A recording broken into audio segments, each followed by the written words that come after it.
Friends, VAT को समझने से पहले हमें डायरेक्ट टैक्स और इनडायरेक्ट टैक्स के डिफरेंस को समझना होगा। सबसे पहले बात करते हैं डायरेक्ट टैक्स की, और डायरेक्ट टैक्स की डेफिनेशन है the incidence of which can not be shifted on another person is called direct tax. जबकि इनडायरेक्ट टैक्स की डेफिनेशन है the incidence of which can be shifted on another person. चलो इसे आसान भाषा में समझते हैं। डायरेक्ट टैक्स यानी जिसका इंसिडेंस यानी पे करने की जो अल्टीमेट लायबिलिटी है, जो जिम्मेदारी है, वो आप किसी और पर ट्रांसफर नहीं कर सकते। जैसे मान लो कि आप किसी कंपनी में जॉब कर रहे हो और आपने 10 लाख रुपए सैलरी लिया।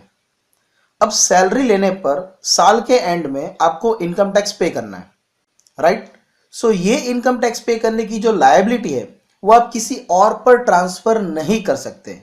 ये टैक्स आपके ऊपर लगाया गया है और आपको खुद को इसे पे करना है। This is called direct tax. जैसे कि आरटीओ टैक्स होता है, म्युनिसिपल टैक्सेस होते हैं, एक्सेट्रा। ये आप किसी और पे ट्रांसफर नहीं कर सकते। जबकि इनडायरेक्ट टैक्सेस, जैसे मान लो कि आपने कोई भी गुड्स खरीदा और गुड्स खरीदते समय दुकानदार के ऊपर वैट एप्लीकेबल है और उस दुकानदार ने आपके ऊपर 5%, 15%, 13.5% वैट लगा दिया। सो अल्टीमेटली जो दुकानदार है, जो इनवॉइस बना रहा है, उसने बिल के अंदर वैट की अमाउंट ऐड कर दी, यानी उसका इंसिडेंस जो पे करने की लायबिलिटी है वो शिफ्ट होकर आ गई कस्टमर के ऊपर, यानी कि आपके ऊपर। सो अल्टीमेटली आप 5%, 15% जो भी वैट पे कर रहे हो वो एडिशनल वैट पे कर रहे हो, राइट? सो उसका इंसिडेंस शिफ्ट हो गया।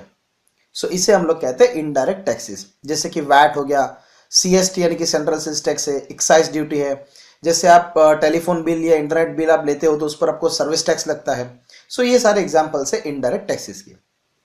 अब जो वैट है, VAT is basically indirect tax, क्योंकि इसका इंसिडेंस हम दूसरे के ऊपर शिफ्ट करते हैं और अल्टीमेटली सारे टैक्सेस की जो लायबिलिटी है वो जाकर गिरती है कस्टमर के ऊपर, यानी जो एंड कंज्यूमर जो उस प्रोडक्ट को कंज्यूम करता है।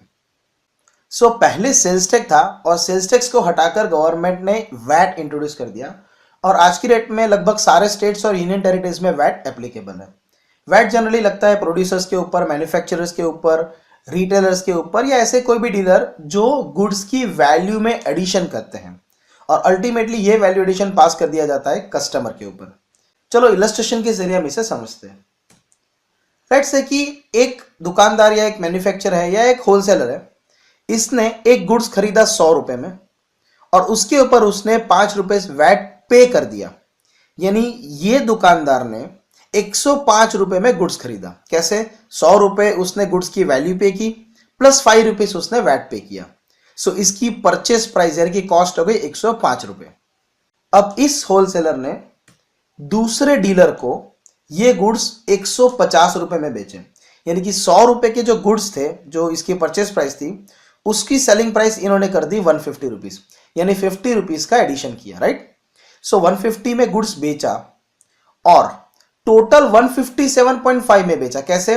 150 तो हो गई गुड्स की वैल्यू, प्लस इसके ऊपर भी इन्होंने 5% वैट यानी कि 7.5 रुपीज ऐड किया, यानी अल्टीमेटली इस डीलर ने सेकंड वाले को बेचा 157.5 रुपीज में।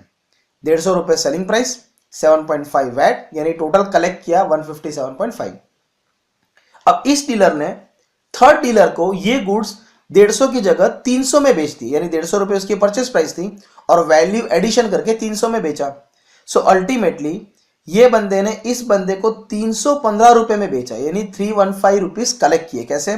300 उसकी सेलिंग प्राइस और 15 रुपीज वैट के। सो 315 रुपए कलेक्ट किया। अब ये बंदा रिटेलर है और इसने कस्टमर को गुड्स बेच दिए 400 रुपए में।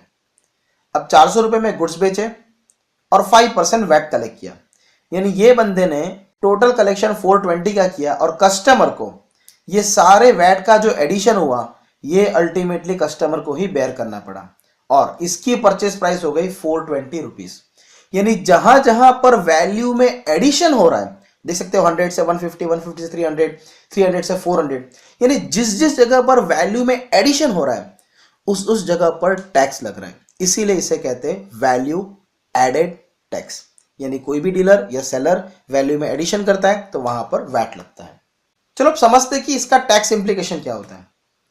अब ये जो फर्स्ट जो हमारा एग्जांपल में जो इलस्ट्रेशन में डीलर है, इसने 105 रुपए का पेमेंट किया और 157.5 का कलेक्शन किया।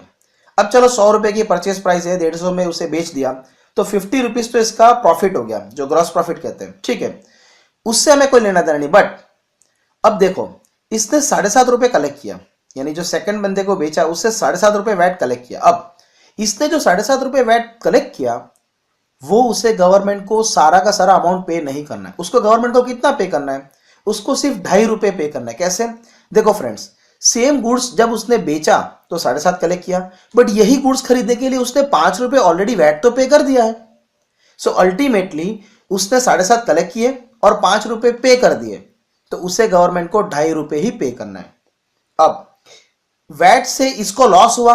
बिल्कुल भी नहीं। देखो, 5 रुपए उसने यहां पर पे कर दिया, ठीक है, 2.5 रुपए गवर्नमेंट को पे कर दिए, यानी इसकी जेब से वैट के लिए कितना गया? 7.5 रुपए, और वही 7.5 रुपए उसने सेकंड डीलर से कलेक्ट कर लिए। सो इसको तो नो प्रॉफिट नो लॉस। तो वैट की वजह से ये जो सेलर्स हैं इनके ऊपर कोई भी लोड नहीं आ रहा है। अब नेक्स्ट की बात करते हैं। अब इस बंदे ने ये गुड्स खरीदने के लिए 7.5 रुपए का वैट पे किया और इसी गुड्स को जब बेचा तो 15 रुपए कलेक्ट किए। सो 15 कलेक्ट किए और 7.5 पे कर दिए, तो अगेन उसे 15 माइनस 7.5, तो 7.5 रुपीज गवर्नमेंट को पे करना है। अब इसकी जेब से भी वैट के लिए तो कुछ भी नहीं जा रहा है। 7.5 रुपए परचेस करते समय पेमेंट किया, 7.5 रुपए गवर्नमेंट को पे किया, यानी 15 रुपीज के इसके जेब से आउटपुट हुआ, और यही 15 रुपीज उसने नेक्स्ट डीलर से कलेक्ट कर लिए। देख सकते हैं यहाँ पे 300 प्लस 15। सो इसकी जेब से भी कुछ नहीं किया। उसके बाद बात करते हैं थर्ड डीलर की। अब देखो, इसने 300 रुपए का परचेस किया और उसके ऊपर 15 रुपए अपनी जेब से इसे पेमेंट किया, यानी 15 रुपीज इनपुट वैट पर खर्चा किया, और यही गुड्स कस्टमर को 400 प्लस 5% वैट 20 रुपीज में सेल कर दिया। सो यहां पर 20 रुपए कलेक्ट कर लिया और 15 रुपए ऑलरेडी पेमेंट कर दिया। तो अब गवर्नमेंट को कितना पे करना है? तो कलेक्ट किया 20, पे किया 15, तो 5 रुपीज। अब देखो, 15 रुपए जेब से गया, 5 रुपए गवर्नमेंट को जेब से गया, तो 20 रुपए जेब से गया और वही 20 रुपए कस्टमर से इसने कलेक्ट कर लिया। सो इसके ऊपर भी अल्टीमेटली कुछ भी जो वैट का लोड है वो नहीं गया। अब कस्टमर की बात करते हैं। अब ये कस्टमर ने 400 रुपए का परचेस किया, यानी परचेस प्राइस, और 20 रुपीज वैट पे किया। अब कस्टमर तो कहीं बेचने जाने वाला है नहीं। अब वो क्या करेगा? ये गुड्स अपने खुद के लिए कंज्यूम करेगा और अल्टीमेटली उसको 20 रुपए की क्रेडिट नहीं मिलेगी जो उसने परचेस करते समय पे किया, जैसे इन लोगों को मिली थी। यानी वैट की वजह से अल्टीमेटली जितनी जितनी जगह पर वैल्यू एडिशन हो रहा है, जहां पर वैट ऐड हो रहा है, वो अल्टीमेटली आके गिरेगा कस्टमर के सिर के ऊपर, और वो तो कहीं क्रेडिट लेने जाने वाला है नहीं।